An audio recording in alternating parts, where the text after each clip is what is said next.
फरिश्ता रूप रचकर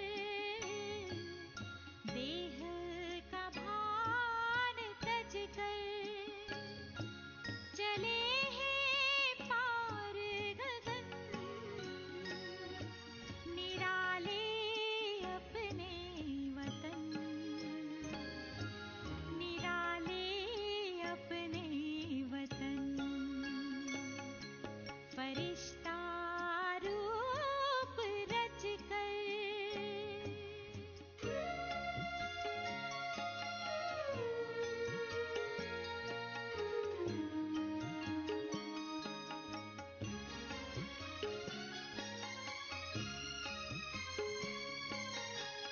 चांदनी बिखरी है मगर कोई चांद नहीं मामा से बात होती है मगर कोई रात नहीं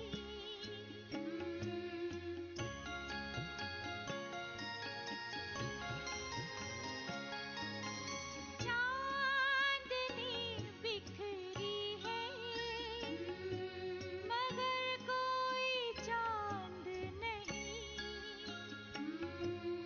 मामा से बात होती है मगर कोई रात नहीं प्रभा मंडल में है बैठा फरिश्ता वो मुस्कुराता मनाता मधुर मिलन निराले अपने वतन फरिश्ता रूप रचकर देह का भान तजकर चले हैं पार गगन निराले अपने वतन निराले अपने वतन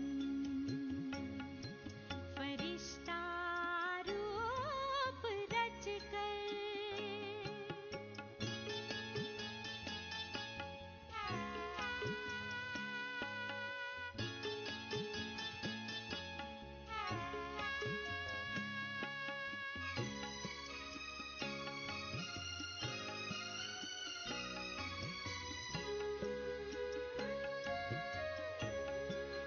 ओ बाबा प्राण प्यारे हमारा दिल ये गाए ओ बाबा प्राण प्यारे हमारा दिल ये गाए बनके अव्यक्त हम भी अभी आए कि आए लगन में मगन हम कहते प्रेम के पुष्प है झरते विहसते मन मधुबन निराले अपने वतन फरिश्ता रूप रचकर देह का भान तजकर चले हैं पार गगन निराले अपने वतन निराले अपने वतन फरिश्ता रूप रचकर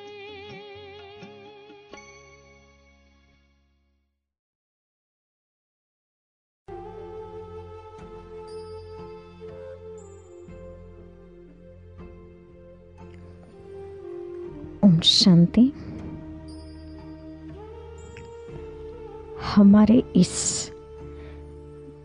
ब्राह्मण जीवन में हमारा दृष्टिकोण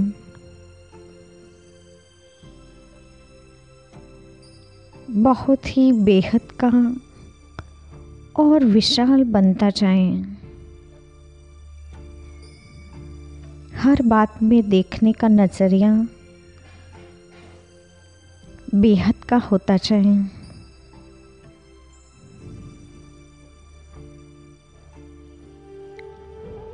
जैसे ब्राह्मण जीवन की नींव फाउंडेशन मजबूत होता जाता है, ज्ञान की गहराई और योग की अनुभूति बढ़ती जाती हैं, वैसे हद की सारी भावनाएं किनारे लग जाएं और बेहद की भावना बढ़ती जाएं, बेहद की भावनाओं को बढ़ाते ही जाएं, क्योंकि हमारी सूक्ष्म सर्विस का स्वरूप तभी तो प्रत्यक्ष हो सकता है।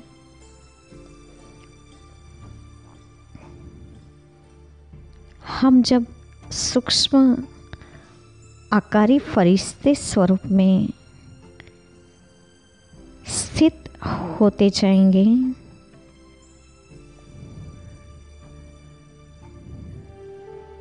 वैसे हमारा फरिश्ता स्वरूप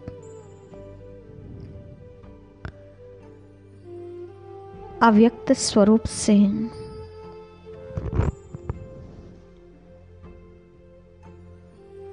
सर्विस बेहद की बनती जाएगी,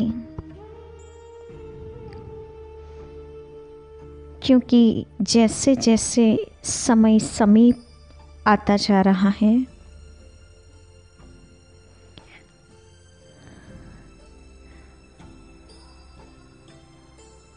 वैसे वैसे अंत में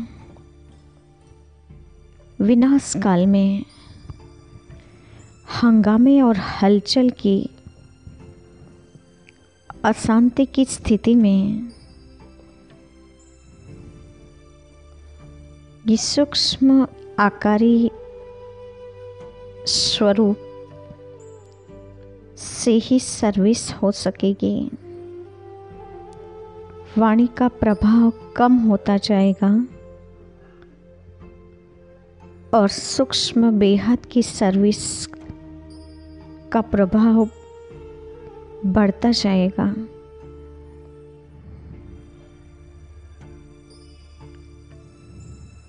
तो लास्ट समय की ये बेहद की सर्विस के लिए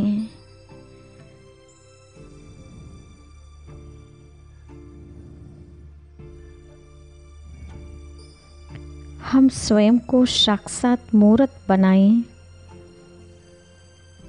तब साक्षात्कार कराने के निमित्त बन सकते हैं।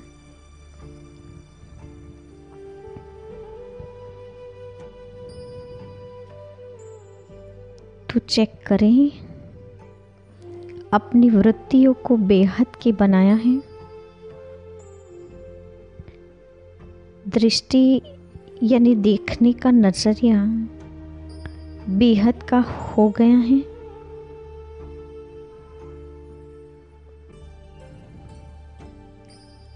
और समय अनुसार सर्विस सूक्ष्मता की ओर बढ़ती जा रही है।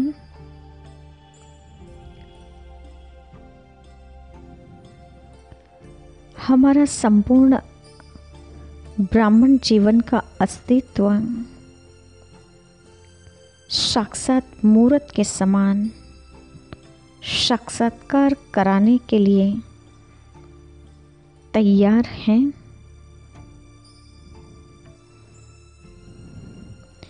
क्योंकि हम ब्राह्मण त्रिमूर्ति के बच्चे, जिसमें 3 प्रकार की लाइट्स के साक्षात्कार होने चाहिए।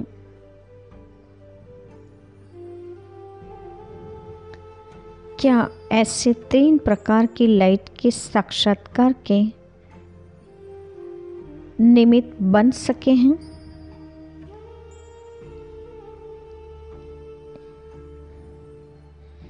एक लाइट का साक्षात्कार हो नयनों का,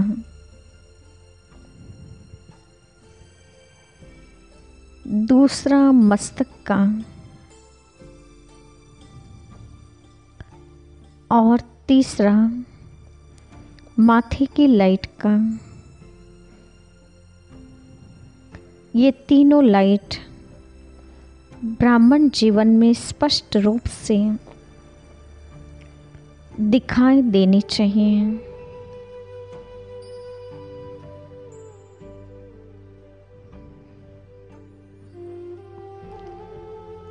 जैसे दोनों नयनों में ज्योति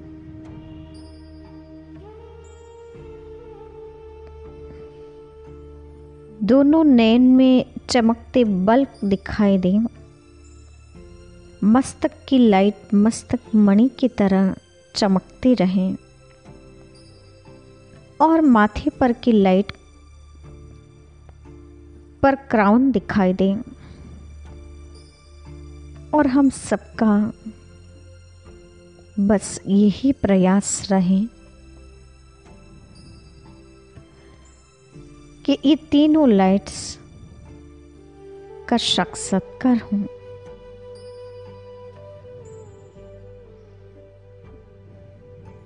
अंधियारे में सर्च लाइट रास्ता दिखाती है, वैसे ही मस्तक की लाइट का साक्षात्कार जब एक एक आत्मा को हो जाए, तब वो कहेंगे यही है वो फरिश्ते जो बिल्कुल न्यारे और प्यारे हैं।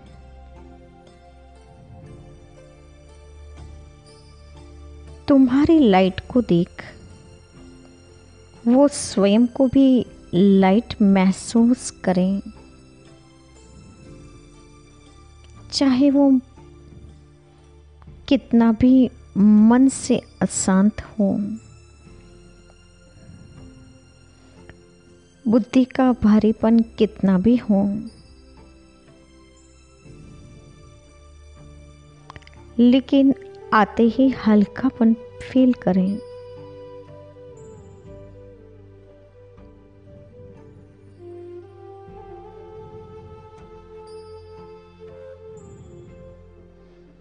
बस अब यही स्टेज बनानी है।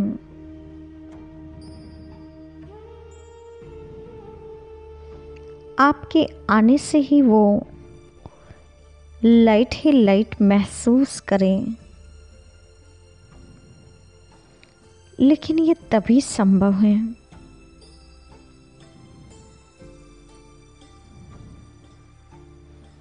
जब हम स्वयं लाइट देखने का और मन से लाइट बनने का अभ्यास करेंगे।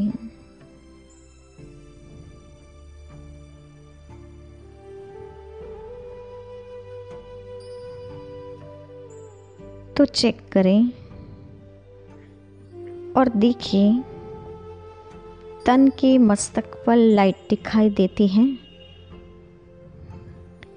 मन से लाइट व हल्के रहे हैं।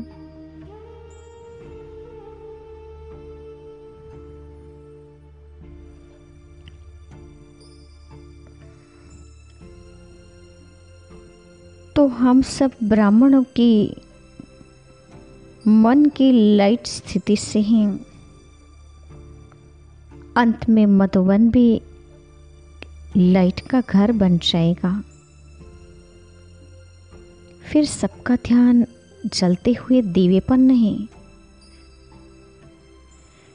बल्कि आपकी चमकती ज्योति पर जाएगा।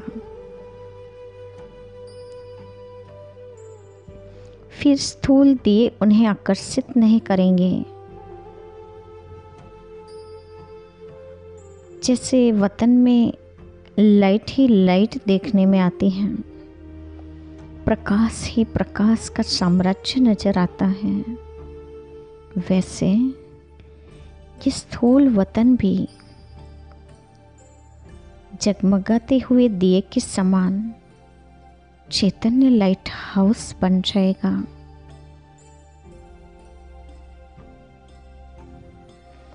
हमारी पढ़ाई का व ज्ञान का लास्ट सब्जेक्ट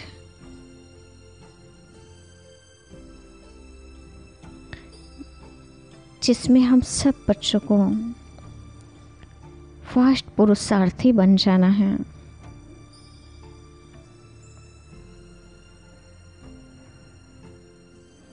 वैसे तो हम सब का लक्ष्य मूल वतन पहुंचना है।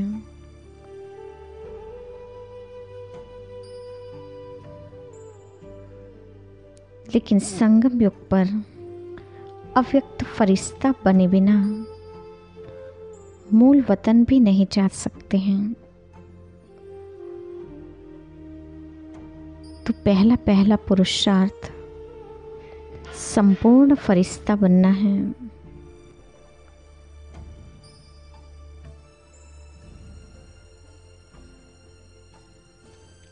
फरिश्तों की एक स्थिति है इच्छा मात्रम अविद्या की, जैसे कि वो सारी इच्छाओं से परे हो गए हैं।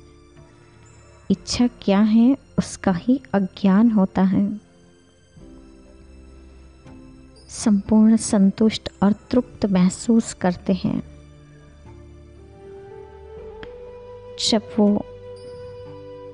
स्वयं की इच्छाओं से न्यारे बन जाते हैं, तभी वो दूसरों की भी इच्छाओं को तृप्त करने के पूर्ण करने वाले बन सकते हैं। अगर स्वयं में ही कोई इच्छा रही होगी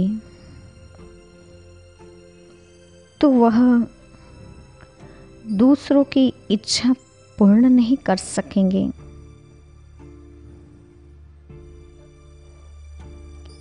इच्छा मात्रम अविद्या की स्थिति या स्टेज या ऐसी अवस्था बनाना ये तभी संभव हो सकता है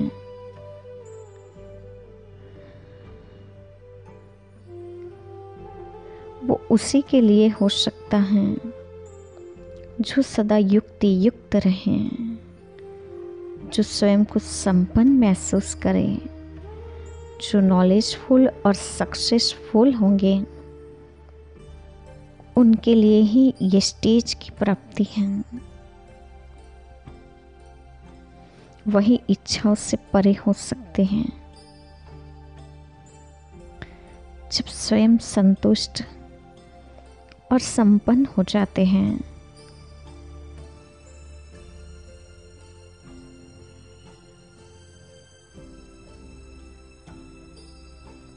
तभी अनेक आत्माओं के संकल्प को, इच्छाओं को पूर्ण करने के निमित्त बन सकते हैं।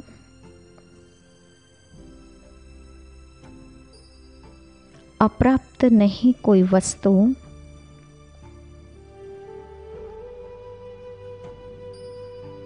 जब ऐसी स्टेज हो जाए,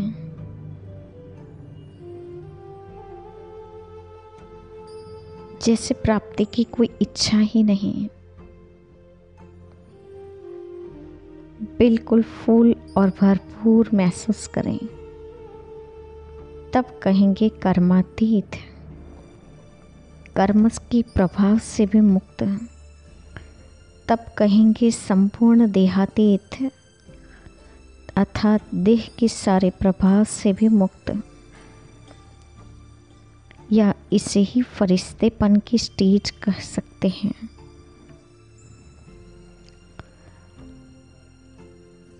और जब ऐसी स्टेज के, ऐसे फरिश्तेपन की संपन्न स्टेज के नज़दीक आ जाते हैं, समीप पहुंच जाते हैं, तो सहज ही दूसरों को भी ये ज्ञान के प्राप्ति का पानी दे सकते हैं। अर्थात औरों की भी रूहानी सेवा करने के लिए और रूहों को भी राहत देने के लिए निमित्त बन जाते हैं।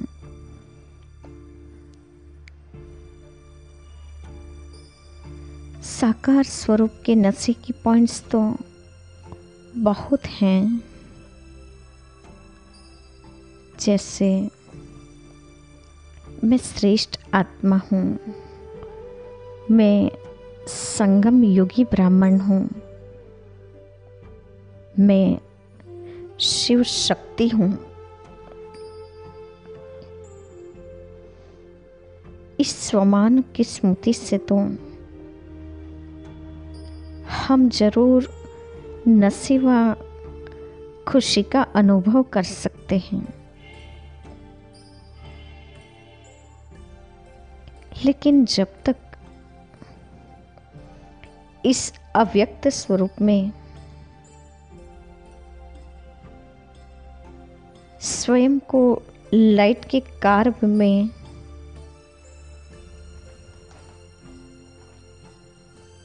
अनुभव करेंगे,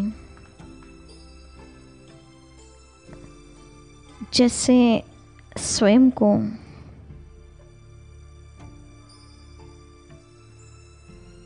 एक शीश महल में आकारी स्वरूप में देखेंगे,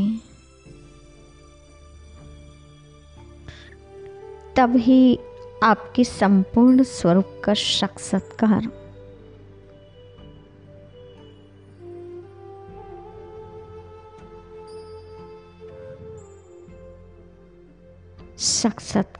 संभव हो सकेगा, क्योंकि आपके देवी स्वरूप का साक्षात्कार भक्तों को तब होगा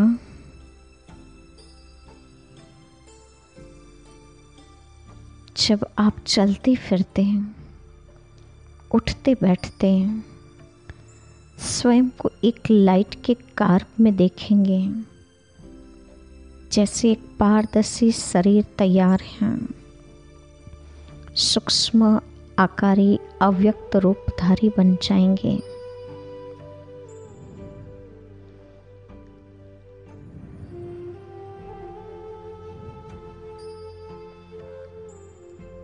जब ये स्थिति समीप आती जाएगी,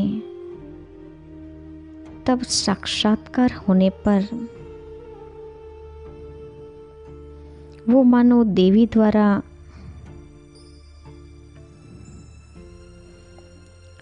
आकाशवाणी होती है,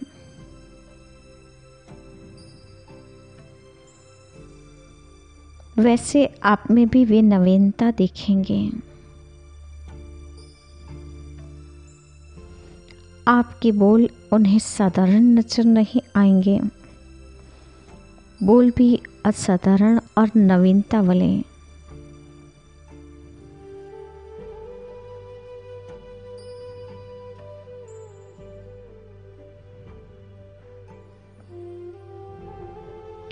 ऊपर से कोई आकाशवाणी हो रही है, बस ऐसा ही अनुभव करेंगे। इसीलिए कहा कि बस अब ज्वालामुखी बनने का ही समय है।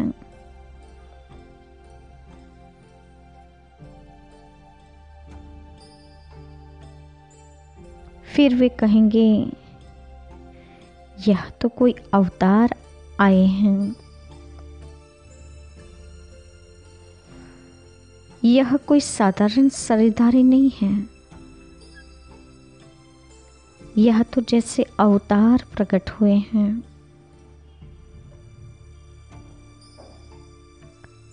जैसे साक्षात्कार में अनुभव करते हैं ना, की देवी प्रकट हुई, महावाक्य बोले और फिर प्रायः लोप हो गई।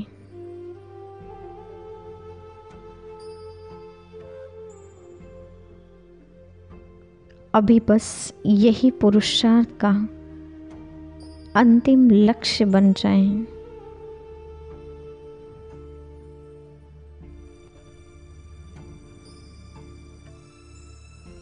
और महसूस करें कि वतन से ऊपर से अवतरित हुए फरिश्ते हैं जो किसी का कल्याण करके स्थूल वतन में पार्ट बजा करके वापस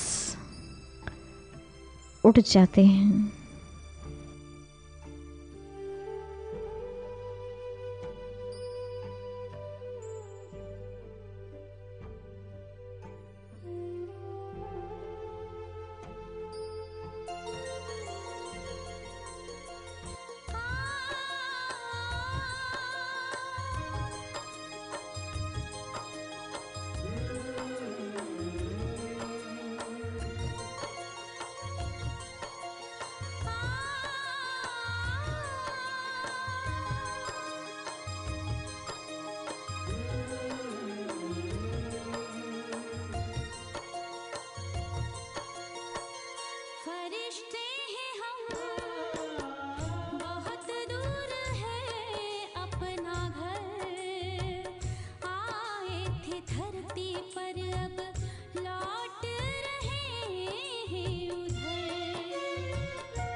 जहाँ